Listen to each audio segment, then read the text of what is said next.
السلام علیکم پیارے بچوں، آج ہم اپنی اردو کی کتاب کے صفحے نمبر 152 کا جو سبق ہے ہمدم کشمیری، ان کی حالات زندگی اور ان کی شعر و شاعری کے بارے میں پڑھیں گے۔ ہمدم کشمیری کی ولادت پیدائش 1937 عیسوی میں ہوئی۔ ان کا نام عبدالقیوم خان نام اور ہمدم تخلص۔ آپ کی ولادت 15 اپریل 1937 عیسوی کو شہید گنج سری نگر میں ایک متوسط گھرانے میں ہوئی۔ والد کا نام نور محمد خان تھا جو پیشے سے تاجر تھے۔ ہمدم کشمیری اردو کے کہن مشق شاعر تھے۔ انہوں نے شعر گوئی کا آغاز 1958 عیسوی میں کیا۔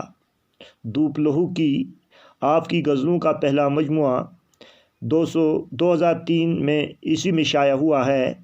آپ نے نعتیں اور نظمیں بھی کہی ہیں، لیکن غزل آپ کی محبوب ترین صنف ہے۔ آپ ایک معتبر غزل گو ہیں۔ غزل کی خوبی یہی ہے کہ اس میں شاعر اپنی ذاتی اور اپنی اجتماعی زندگی کے تمام تجربات کو تمام شعور اور لاشعور اپنی ذات میں سمٹ کر تخلیقی تجربات کا اظہار کرے۔ یہ چیز ہمدم کشمیری کے یہاں بہت ساری غزلوں میں نظر آتی ہے۔ تو یہ ان کا مختصر حالات کی زندگی ہے۔ عبدالقیوم خان نام اور ہمدم جن کا تھا تخلص تھا۔ ان کی پیدائش 15 اپریل 1937 عیسوی کو شہید گنج سری نگر کے ایک متوسط اعلیٰ درجے کے گھرانے میں ہوئی۔ والد کا نام نور محمد تھا جو پیشے سے کاروبار سے ایک تاجر تھے۔ ہمدم کشمیری جو تھے اردو کے کہن مشق شاعر تھے۔ اردو پہ شاعر لکھتے تھے، شاعر کہتے تھے۔ انہوں نے شعر گوئی کا آغاز، شعر گوئی کی شروعات 1958 عیسوی میں کی۔ پہلی کتاب انہوں نے لکھی دھوپ لہو کی۔ ان کی غزلوں کا پہلا مجموعہ جو تھا 2003 میں شائع ہوا ہے۔ آپ نے نعتیں اور نظمیں بھی کہی ہیں۔ انہوں نے نعتیں بھی لکھی ہیں اور نظمیں بھی لکھی ہیں، لیکن جو غزل ہے ان کی محبوب ترین صنف ہے۔ آپ ایک معتبر غزل گو ہو۔ غزل کی خوبی ہی یہی ہے کہ اس میں شاعر اپنی ذاتی اور اپنی بات اور اجتماعی زندگی کے تمام تجربات جو ان کے حاصل کیے ہوتے ہیں، ان کے تمام شعور اور لاشعور اپنی ذات میں سمیٹ کر تخلیقی تجربات کا اظہار کرتے ہیں۔ یہ چیز ہمدم کشمیری کے یہاں بہت ساری غزلوں میں نظر آتی ہے۔ تو ان کی پہلی غزل ہم پڑھیں گے آج۔ ایسا نہیں کہ سر پر سدا آسمان تھا، میرا بھی شہر میں کبھی کوئی مکان تھا۔ اس روشنی کے شہر میں ظلمت کرے گی راج، مجھ کو یقین تھا نہ تجھے ہی گمان تھا۔ دھویا نہیں گیا جو کسی برگ شال میں، میری زمین میں وہ لہو کا نشان تھا۔ ہمدم کو چپ لگی ہے زمانہ گزر گیا، اس شہر خا مسیح میں میرا وہ صاحب اذان تھا۔ اس شہر خا مسیح میں وہ صاحب اذان تھا۔ تو پہلے آیا اس میں ایسا نہیں کہ سر پر سدا آسمان تھا۔ سدا کہتے ہیں ہمیشہ کو، ہمیشہ قائم رہنے والی چیز کو۔ ظلمت کہتے ہیں اندھیرے کو، تاریکی کو۔ برگ سال کہتے ہیں بارش کو، برسات کے موسم کو۔ لہو کہتے ہیں خون کو۔ صاحب اذان کہتے ہیں اذان دینے والا، آواز اٹھانے والا۔ اس شہر خا مسیح میں وہ صاحب اذان ہے، آواز اٹھانے والا۔ تو پہلے دو لائنوں کی تشریح اس طرح ہے: ایسا نہیں کہ سر پر سدا آسمان تھا، میرا بھی شہر میں کبھی کوئی مکان تھا۔ شاعر ہمدم کشمیری اپنے شاندار ماضی کی طرف اشارہ کرتے ہوئے کہتے ہیں کہ میں ہمیشہ مفلس و لاچار نہیں تھا، میں ہمیشہ غریب نہیں تھا، لاچار نہیں تھا۔ آج میں کھلے آسمان کے نیچے زندگی گزار رہا ہوں، آج میں کھلے آسمان کے نیچے گزر بسر کر رہا ہوں، مگر ہمیشہ سے میری حالت ایسی نہیں تھی، لیکن پہلے سے میری حالت ایسی نہیں تھی۔ اس شہر میں میرا بھی مکان تھا، میرا بھی گھر تھا، میں بھی چار دیواری کے اندر رہتا تھا، جس میں مزے سے میری گزر بسر ہوتی تھی، جس میں مزے سے میں زندگی گزارتا تھا۔ اصل میں جو ہمدم کشمیری ہے اس شعر میں زمانے کے حالات اور موجودہ تباہی کا شاعرانہ اظہار کرتے ہیں۔ اس شعر میں ہمدم کشمیری زمانے کے حالات اور موجودہ جو تباہی بربادی ہے ان کی طرف اشارہ کر کے اپنا شاعرانہ اظہار کرتے ہیں۔ ایسا نہیں کہ سر پر سدا آسمان تھا، میرا بھی شہر میں کوئی مکان تھا۔ ایسا نہیں تھا کہ میں آج کھلے آسمان کے نیچے سو رہا ہوں، میرا بھی ایک مکان تھا، میرا بھی گھر تھا، جس میں مزے سے زندگی گزار رہا تھا۔ لیکن حالات کی تباہی نے میرے اس مکان کو، میرے سکون کو بے سکونی میں تبدیل کر دیا، اور آج میں کھلے آسمان کے نیچے غربت کی زندگی، مفلس کی زندگی بسر کر رہا ہوں۔ تو آگے ہے، اس روشنی کے شہر میں ظلمت کرے گی راج، مجھ کو یقین تھا نہ تجھے ہی گمان تھا۔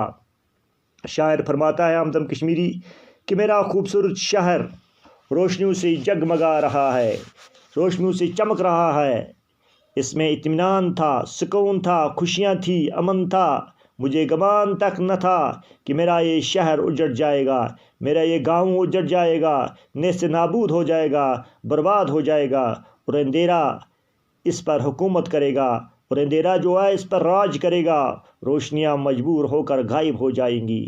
اس المیے میں حیران ہوں۔ اصل میں یہ شعر جو ہے ہمدم کشمیری اپنے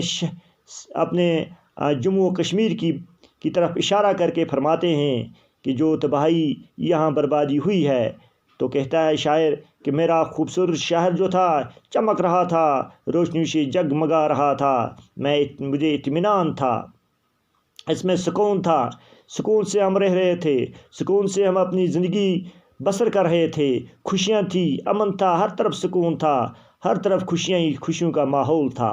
مجھے پتہ نہیں تھا، مجھے گمان نہیں تھا کہ ایک دن میرا یہ شہر، میری یہ وادی اجڑ جائے گی، میری یہ گلستان مجھ سے بچھڑ جائے گی، اور اندھیرا اس پر حکومت راج کرے گا، اور اندھیرا جو ہے، تاریکی جو ہے، اس پر حکومت کرے گی، روشنیاں مجبور ہو کر غائب ہو جائیں گی، خوشیاں مجبور ہو کر غائب ہو جائیں گی۔ اس المیے میں بھی حیران ہوں، میں خود بھی پریشان ہوں۔ اس روشنی کے شہر میں ظلمت کرے گی راج، مجھ کو یقین تھا نہ تجھے ہی گمان تھا، نہ مجھے اس بات کا یقین تھا نہ تجھے گمان تھا۔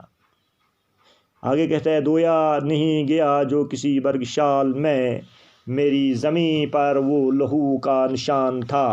برگشال کہتے ہیں بارش، برسات کو کہتے ہیں۔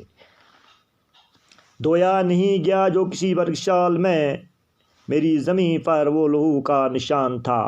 اس شعر میں ہمدم کشمیری دور جدید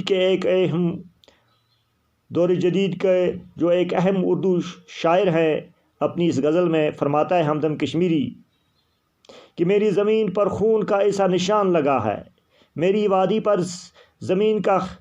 وادی میں خون کا ایسا نشان لگا ہے جو کسی بھی برسات سے دھویا نہیں گیا، جو کسی برسات کی موسم سے، برسات کی بارشوں سے دھویا نہیں گیا، یعنی یہ خون ناحق تھا جو کسی بھی صورت میں چھپ نہیں سکتا۔ تو ہمدم کشمیری فرماتا ہے، دھویا نہیں گیا جو کسی برگشال میں، میری زمین پر وہ لہو کا نشان تھا۔ میری جو زمین ہے، میری جو وادی ہے، اس پر خون ناحق ہو گیا ہے، خون کے نشان ایسے لگے ہیں جو کسی برسات کی بارش سے بھی دھویا نہیں گیا، جو کسی بھی صورت میں چھپ نہیں سکتا۔ وہ جو خون ہے وہ آج بھی دکھائی دے رہا ہے۔ آگے کہتے ہیں، ہمدم کو چپ لگی ہے زمانہ گزر گیا، اس شہر خاموشی میں وہ صاحب آذان تھا۔ اس شعر میں اپنی طرف اشارہ کرتے ہوئے ہمدم کشمیری اپنی زبان، اپنی لب کھولتے ہوئے خاموش پسندی کا ذکر کرتے ہوئے کہتے ہیں کہ ایک مدت گزر گئی، ایک عرصہ گزر گیا، ایک وقت گزر گیا، جب سے ہمدم کشمیری چپ سادن بیٹھا ہے، جب سے ہمدم کشمیری خاموش بیٹھا ہے۔ ہائے افسوس، اپنی طرف اشارہ کر کے فرماتا ہے، ہائے افسوس ہمدم کشمیری، ایک تو ہی یہاں موذن کی طرف حق بات کا اعلان کرنے والا تھا، صاحب آذان پکارنے والا تھا، حق کی بات کرنے والا تھا، لیکن زمانے نے کچھ ایسا ساتھ دیا، زمانے نے کچھ ایسی کروٹ بدلی کہ مجھے بھی خاموش بیٹھنا پڑا۔ تو اپنی طرف اشارہ کرتے فرماتے ہیں، ہمدم کو چپ لگی زمانہ گزر گیا۔